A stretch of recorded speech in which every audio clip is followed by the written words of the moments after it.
Hello,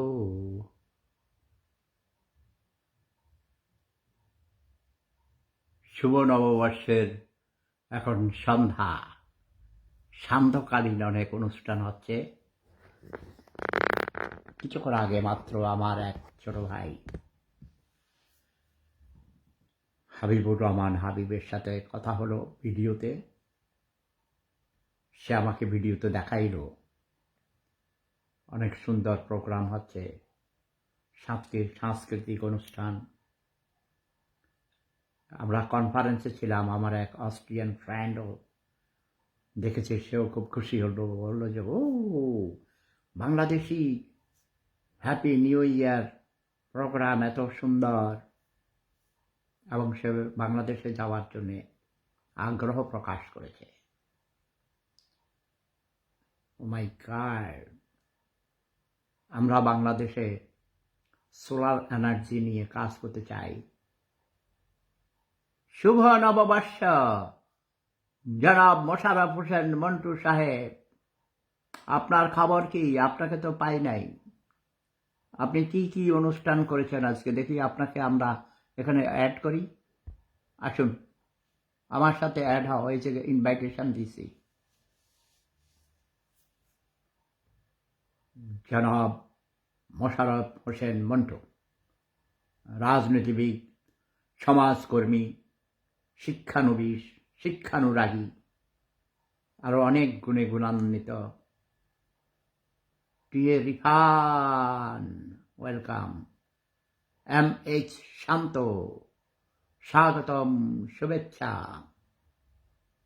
শুভ নববর্ষের অনেক অনেক শুভেচ্ছা।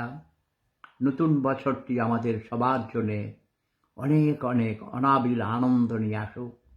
অতীতের সব গ্লানি, দুঃখ, বেদনা, যন্ত্রণা সব কিছু দূর হয়ে যেন আমরা নতুন করে আমাদের এই বাংলাদেশকে গড়ে তুলতে পারি। এমডি ইব্রাহিম খলিল, তুমি সেই ইংরেজিতে লিখেছ নাম, আগে না বাংলায় লিখেছ? আচ্ছা যাক, সেই হোক আর যেই হোক, নববর্ষ 1433-এর শুভেচ্ছা আপনাকে। প্রিন্সিপাল মোশাররফ হোসেন মন্টু সাহেব লিখেছেন। আপনাকেও ধন্যবাদ জনাব প্রিন্সিপাল মোশাররফ হোসেন মন্টু সাহেব। আমরা আশা করি আমাদের এই নতুন বছরে আমাদের যেসব অসমাপ্ত কাজগুলো আছে, শিক্ষাক্ষেত্রে, কর্মসংস্থান সৃষ্টির ক্ষেত্রে আমাদের অনেক করণীয় আছে। সেই কাজগুলোর প্রতি আমাদের অনেক বেশি যত্নবান হতে হবে। আজকে নতুন বছরের প্রথম দিনে আমাদের নবনির্বাচিত মাননীয় প্রধানমন্ত্রী মহোদয় কৃষি কার্ড বিতরণ করেছেন কৃষকদের মধ্যে। একজন আইসে এখানে খোঁচাখুচি করতে, তুমি, হ্যাঁ আমি বাঙালি না, কিন্তু আমার পূর্বপুরুষ বাঙালি ছিল না, আরব ছিল। বাংলাদেশে থাকতে থাকতে আমি বাংলাদেশি হয়ে গেছি। বাংলাদেশি, আমি বাঙালি না, কিন্তু আমি বাংলাদেশি। তো সমস্যা কি তোমার? এটা তো বাংলাদেশিদের জন্য, বাংলা ভাষাভাষীদের জন্য নববর্ষ। বাংলাদেশে থাকতে থাকতে আমরা বাঙালি হয়ে গেছি। আবার যারা ইংল্যান্ডে আমার পূর্বপুরুষরা থাকে 111 বছর থেকে, তারা ব্রিটিশ হয়ে গেছে। ব্রিটিশ হয়েছে তারা, কিন্তু ইংরেজ হয়নি। বাঙালি আর বাংলাদেশির অর্থ বুঝো? বাংলাদেশের সকল নাগরিকদের নাগরিকত্ব, সিটিজেনশিপ হিসাবে বাংলাদেশি, সেটা হলো নাগরিকত্ব। বুঝতে পেরেছ? নাগরিক, সিটিজেনশিপ, বাংলাদেশি। আমি বাংলাদেশের নাগরিক হিসাবে একজন বাংলাদেশি, এবং আমি বাংলা ভাষাভাষী হিসাবে একজন বাঙালি। কথা বোঝা গেছে? Very good. আচ্ছা, একজন অ্যাড হতে চান? না,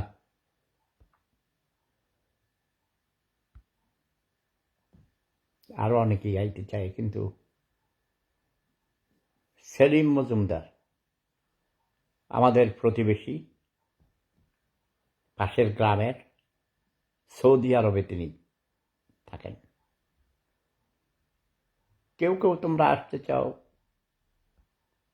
লিওন মল্লিক, বাবলি মজুমদার, শাহরাস্তি বাড়ি, আমি শিওর, নুসরাত জাহান, নামবিহীন ছেলে, না নামবিহীন ছেলেকে নিব না, কি বলো? কিন্তু আমি কোনো পার্টনার পাই না ভালো ডিসকাস করার মতো। কার সাথে কথা বলবো? ভালো মনের মানুষ, সাদা মনের মানুষ, খোলা প্রাণের মানুষ। ইকবাল,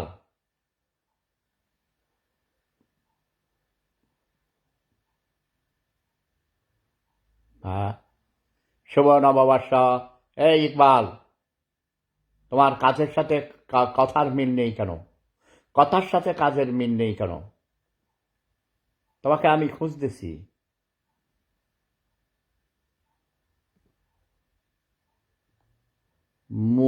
মুবিনুর রাজা চৌধুরী, মুবিনুর রাজা চৌধুরী, আপনি অ্যাড হন আমার সাথে। কি হয়েছে? সিস্টেমে কোনো গোলমাল আছে? আমার এখানে কি ভাই, আমি তো ইনভাইট করতে পারছি না, কারণ কি আমি জানি না। আমার ইয়াকে এই আমার কি বলে, ইউটিউব ব্যান্ড করে দিয়েছে, ফেসবুক ব্যান্ড করে দিয়েছে, কি কি করে রেখেছে কত সব ভাই, শত্রু, চারিদিকে শত্রু। এই যে ইকবাল, আমার গ্রামের, আমার প্রতিবেশী, তুমি বলেছ আমাকে তুমি ভিডিও করে পাঠাইবা আমার কলেজের।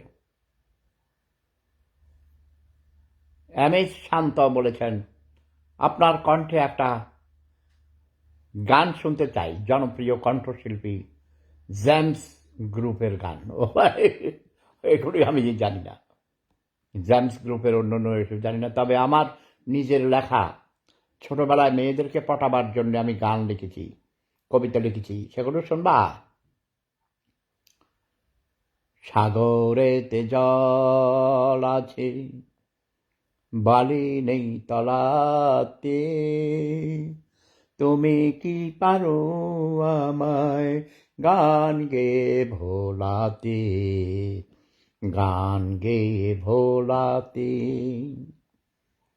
পাহাড়েতে আছে পাথর, কঠিনতার হিয়া, তুমি কি হবে ওগো আমার প্রাণের প্রিয়া, তুমি কি হবে আমার প্রাণের প্রিয়া, তোমার হৃদয় খানি নিব আমি কেড়ে, তোমারও তোমারও সাথে আমি করিব না বিয়া। তোমাকে আমি কিন্তু করিব না বিয়া, তুমি শুধু হবে ওগো আমারও প্রিয়া, আমারও প্রিয়া। সাগরেতে জল আছে, বালি নেই তলাতে, তুমি কি পারো আমায় গান গেয়ে ভোলাতে, গান গেয়ে ভোলাতে। পাহাড়েতে আছে পাথর, কঠিনতার হিয়া, তুমি কি হবে ওগো আমার প্রিয়া, আমার প্রিয়া। আহমদ আব্দুল জলিল, ওয়েলকাম। দেখি উনি আমার সাথে অ্যাড হতে চান। সুজন সরকারকে পরে ডাকবো আগে, কারণ উনি হুজুর মানুষ, ওনার সুন্দর চেহারা, তারপরে ওনার মাথায় টুপি, গালে দাঁড়িয়ে আছে, দেখে তাকে অনেক অনেক ভালো লাগছে, আমার নুরানি চেহারা। আসুন হুজুর, আমার সাথে যুক্ত হন। অ্যাডিং লাইনের সমস্যা আছে, মানে ইচ্ছা করলেও হয়তো পারে না। আমি জানি না ভাই, তোমরা এই শত্রুতা করে করে আমাকে নোটিশ মানে কি করে রেখেছ। যেখানে আগে আমি যখন লাইভে আসতাম 10,000, 20,000, 30,000 এরকম আসতো, লক্ষ লক্ষ মানুষ, কোটি কোটি মানুষ শুনতে পেত। তো এখনও শুনে অন্যভাবে আমার কথাকে এই তোমরা নিয়ে চুরি করে বিক্রি করো, আমি জানি। অন্য আইডি খুলে আমার নামে মিথ্যা মিথ্যা, তাই না? ভাই কই আপনি আসেন না তো? না, ক্লান্ত, আমি ভালো লাগে না। সোহাগ হাসান, দাদু কিশোরগঞ্জ থেকে দেখতেছি। ওয়াও, কিশোরগঞ্জ, আমার প্রিয় কিশোরগঞ্জ। ওয়াহিদুর শিপু, ওয়েলকাম। সারা আলী, ভাবি শুভ নববর্ষ। আমার প্রিয় সারা ভাবি এসেছেন। ভাবি তুমি যে ছবি দিয়েছ পুরনো মেমোরিতে, ওটা কি আমার আমজাদ আলী ভাইয়ের ছবি? ভাবি, আমার মনে হয় আজ তুমি তাকে স্মরণ করেছ, তাই না? সুজন সরকার, দাদু আমি আছি তো, কই তুমি কি আমার সাথে অ্যাড হয়েছ? না, অ্যাড হওয়ার সুযোগ নেই, কি জানি সমস্যা। ইব্রাহিম খলিল আমার সাথে অ্যাড হইতে চায় না। আহমদ আব্দুল জলিল, আমি হুজুর মানুষ হয়ে বলছি, শেফুদা একজন ভালো মনের মানুষ। তিনি আমার পছন্দের একজন মানুষ। আল্লাহ তাকে সুস্থতার সহিত দীর্ঘ নেক হায়াত দান করুন। অনেক অনেক ধন্যবাদ হুজুর, আপনাকে অনেক অনেক শুভেচ্ছা, অনেক ধন্যবাদ, অনেক অনেক ভালোবাসা। আপনাকে সালাম, সালাম, স্পেশাল সালাম। আমি আসলে আমার অন্তরে যা, আমি মুখে তাই বলি, বুঝছেন? আমি নিজে মিথ্যা কথা বলি না, ধোঁকাবাজি করি না। কেউ যদি মিথ্যা কথা বলে তখন আমার খুব কষ্ট হয়। কেন মিথ্যা কথা বলো তোমরা? মিথ্যা হলো পাপের মা। একটা মিথ্যা কথা থেকে 1000টা পাপ জন্ম নেয়। নারায়ণ দেবনাথ, স্বাগতম, শুভেচ্ছা। আমাদের মাঝে একজন সনাতন ধর্মের দাদা এসেছেন, আপনাকে স্বাগতম, শুভ নববর্ষ। কেমন আছেন দাদা? আমাদের ধর্ম ইসলাম ধর্ম, শান্তির ধর্ম। আমাদের ধর্ম আমাদের শিখিয়েছে প্রতিটি ধর্মের মানুষকে, প্রতিটি মতের মানুষকে সম্মান করতে, ভালোবাসতে। মহান আল্লাহ রাব্বুল আলামিনের সকল সৃষ্টি তার কাছে সুন্দর। কিন্তু যারা ভুল বুঝে এই যে একজন সুফি দরবেশকে মেরে ফেলেছে, নিশ্চয়ই আমাদের এই হুজুর ভাই এটা সাপোর্ট করেন না। যদি কেউ অপরাধ করে থাকে, দেশের আইন আছে, তাদের আইনের কাছে সোপর্দ করো, আইন তার বিচার করবে। নিজের হাতে আইন নিতে মহান আল্লাহ রাব্বুল আলামিন নিষেধ করেছেন। আমাদের প্রিয় নবী হযরত মুহাম্মদ মুস্তাফা আহমদ মুস্তাফা সাল্লাল্লাহু আলাইহি ওয়াসাল্লাম বলেছেন, তোমরা কারো উপর জুলুম করিও না, জোর করে কাউকে তোমরা তোমাদের মত তোমাদের ইচ্ছা চাপিয়ে দিও না। তাদেরকে বুঝাও, সুন্দর করে বলো। ইসলামের সৌন্দর্য দেখে কোটি কোটি মানুষ আমাদের নবীজির সময় ইসলাম গ্রহণ করেছেন। তলোয়ারের মাধ্যমে ইসলাম প্রতিষ্ঠিত হয়নি, প্রয়োজন বোধে যুদ্ধ করতে হয়েছে। ঠিক আছে কিনা? এমডি ইব্রাহিম খলিল লিখেছেন, চাঁদপুর, শাহরাস্তির গর্ব সেবুদা। শুধু শাহরাস্তি করলে এটা হয়ে যাবে স্বজন প্রীতি এবং তুমি আঞ্চলিকতা, ঠিক না? আহমদ আব্দুল জলিল হুজুর ভাই, এভাবে মারা কাউকে উচিত না। ইয়াস, নিজের হাতে কখনো আইন তুলে নেওয়া যাবে না। আল্লাহ সবাইকে হেদায়েত দান করুন। ইয়াস, অনেক সুন্দর কথা বলেছেন, আমিও তাই চাই। সাইফুদ্দিন মানিক, দাদা যুদ্ধ নিয়ে কিছু বলেন। দেশের তেলের অবস্থা খুব খারাপ। যুদ্ধ, আমরা যুদ্ধ চাই না, আমরা শান্তি চাই। আজ এই যুদ্ধের কেন আমেরিকা এত প্রশ্রয় কী করে পেল? আমেরিকাকে কেন সৌদি আরব থেকে শুরু করে আরও কুয়েত, কাতার, ওমান, বাহরাইন এবং আরও কিছু দেশ, এমনকি মিশর, তারা কেন আমেরিকার ঘাঁটি গাড়ার জন্যে অনুমতি দিয়েছিল? কারণ ইরানের যে সাম্রাজ্যবাদী চরিত্র ছিল। এখন আমরা সেগুলো নিয়ে ঝগড়া না করি, কারণ আমাদের নিজেদের মধ্যে ঐক্য নেই।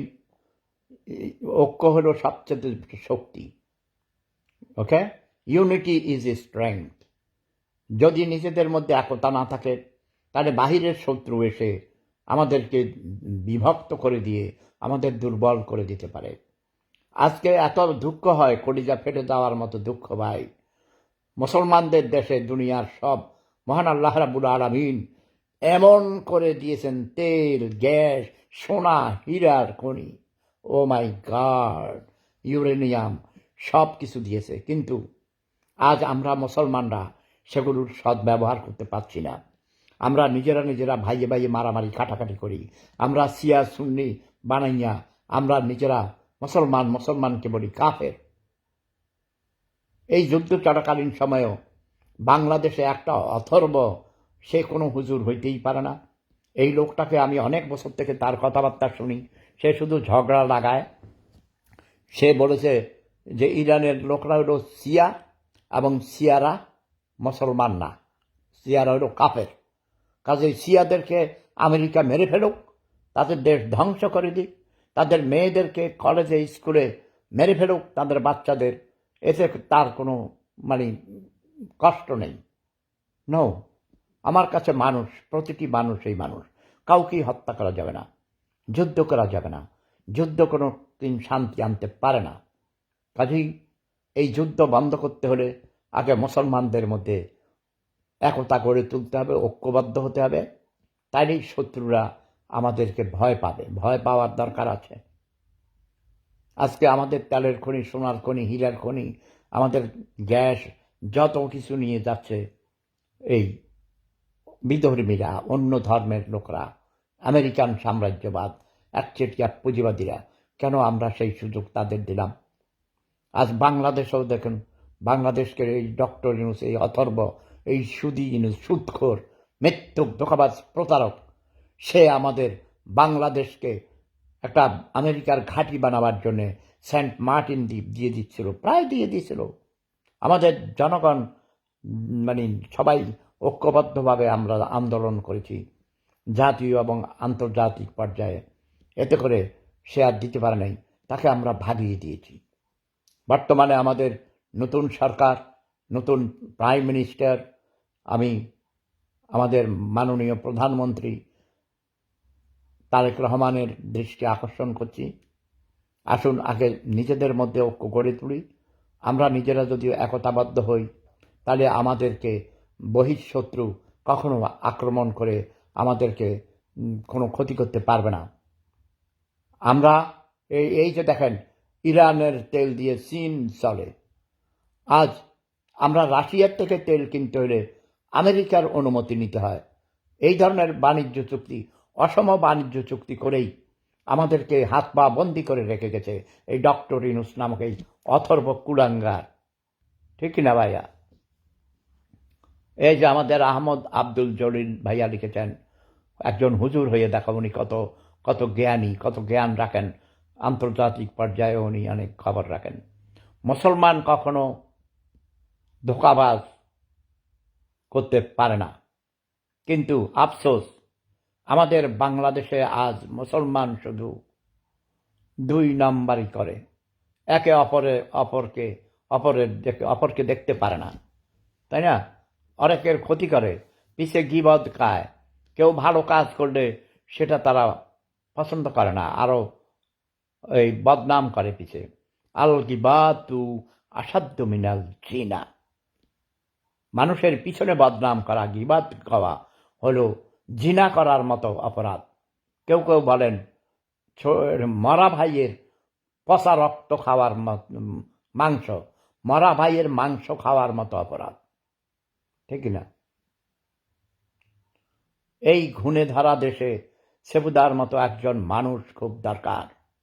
আমাদের হুজুর লিখেছেন, দেখেছ ভাই, দরকার কি, কিন্তু আমি তো ভয় পাই আমার নামে মিথ্যা প্রপাগান্ডা করে আমি নাকি কাফের, আমি নাকি এই মানে আরো কত ইসলামের বিরুদ্ধে কথা বলেছি, এসব মিথ্যা কথা আমার নামে মিথ্যা বানোয়াট করে কিছু শয়তান খারাপ লোক, তারা ভণ্ডামি করতে পারে না, তারা ধোঁকাবাজি করতে পারে না, আমি ধরাইয়া দেই, এই জন্যে তারা আমাকে মেরে ফেলতে চায়। আচ্ছা, আমি এখন আমাকে মেরে ফেলতে চায়, আমি কি এই রিস্ক নিয়ে দেশে যাব বলেন? আমার ভয় আছে না? নাহিদ হাজা 3 নিউ কমেন্টস দেখে গুড নাইট, কি লাগছে? মোরসালিন ইসলাম বাবু এসেছেন, দাদা আজকে সুন্দর দেখাচ্ছে। তাই কবে সুন্দর দেখায় না? তুমি এটা বলো কেন? আমি সবসময় সুন্দর। মহান আল্লাহ রাব্বুল আলামিন আমাকে নূরানি চেহারা দিয়েছেন। ইয়াস, আমি কারণ মিথ্যা কথা বলি না, ধোঁকাবাজি করি না, হারাম রুজি খাই না, অন্যের বিবাদ গাই না, পিছনে পিছনে কারো ক্ষতি করি না, কারো জীবনেও মিথ্যা কথা বলি নেই, কারো ক্ষতি করি নেই, পারলে কারো উপকার করি, কিন্তু ক্ষতি করি না। তোমরা আমার মতো করে এই সৎ জীবন যাপন করো। সৎ জীবন যাপন করা অনেক কষ্ট, সাধনার ব্যাপার, আমি জানি কষ্ট হয়, কিন্তু আমার মনে শান্তি আছে। আমি হালাল রুজি খাই, আমি নিজে রান্না করে খাই, আমি অন্যকে কষ্ট দেই না। এই যে আহমদ জলিল হুজুর সাহেব লিখেছেন, দাদা আপনার সাথে আমি হোয়াটসঅ্যাপ কথা বলবো, কিন্তু আপনার আগের এই নাম্বারে কল যায় না কেন? আমার নাম্বার তো ব্যান করে দিয়েছে সুদি ইউনুসের সরকার, আমার ওই ব্যান করে দিয়েছে ওটাকে। আমি আগের কাউকে পাই না ভাই, ওটা বন্ধ করে দিয়েছে। আমি গেছিলাম, যারা আমার সার্ভার, ওরা বলেছে না আপনার এটা ব্যান করে দিয়েছে হোয়াটসঅ্যাপ, আপনি আর এখন থেকে হোয়াটসঅ্যাপে কথা বলতে পারবেন না। সমস্যা, মেসেঞ্জারে মাঝে মধ্যে আইসেন, কথা বলবো লাইভে আসলে। আপনাদের মতো হুজুররা কথা বলেন, মানুষকে বুঝান। দেশে অভাব আছে, অনটন আছে, কিন্তু তাই বলে ওই মানুষ মেরে ফেলতে হবে। আমি খুব দুঃখ পেয়েছি এই ভদ্রলোককে, তাকে মেরে ফেলার কোনো যুক্তি নেই। কেন মেরে ফেলবে? কিছুদিন আগে একটা হিন্দু ছেলেকে আগুনে পুড়িয়ে হত্যা করেছে। তারও আগে গত বছর একটা সে ফকির দরবেশ মানুষ, তাকে মৃত্যুর পর তার কবর থেকে তার লাশ তুলে সেই লাশ পুড়িয়েছে। ন ন ন এটা কোনো ধর্মের কাজ হইতে পারে না। এটা যারা করে তারা অমানুষ, তাদের কোনো ধর্ম নেই। তাদেরকে আমি বলবো, মহান আল্লাহ রাব্বুল আলামিন তুমি তাদেরকে হেদায়েত দান করো মাওলা, আমিন সুম্মা আমিন। নতুন বছরে আসেন, আমরা মানবিক হই, আমরা একে অপরের দুঃখের সাথী হই, আমাদের দেশকে আর্থিকভাবে অর্থনৈতিকভাবে স্বনির্ভর করে তুলি। তারই অনেক এই অভাব অনটনের কারণেও অনেক পাপ করে মানুষ, অপরাধ করে, চুরি ডাকাতি করে, মিথ্যা কথা বলে। আমি আশা করি দেশ স্বনির্ভর হয়ে গেলে আমাদের দেশে অপরাধ প্রবণতা কমে যাবে। ওয়াখির দাওয়ানা আনিল হামদুলিল্লাহি রাব্বিল আলামিন।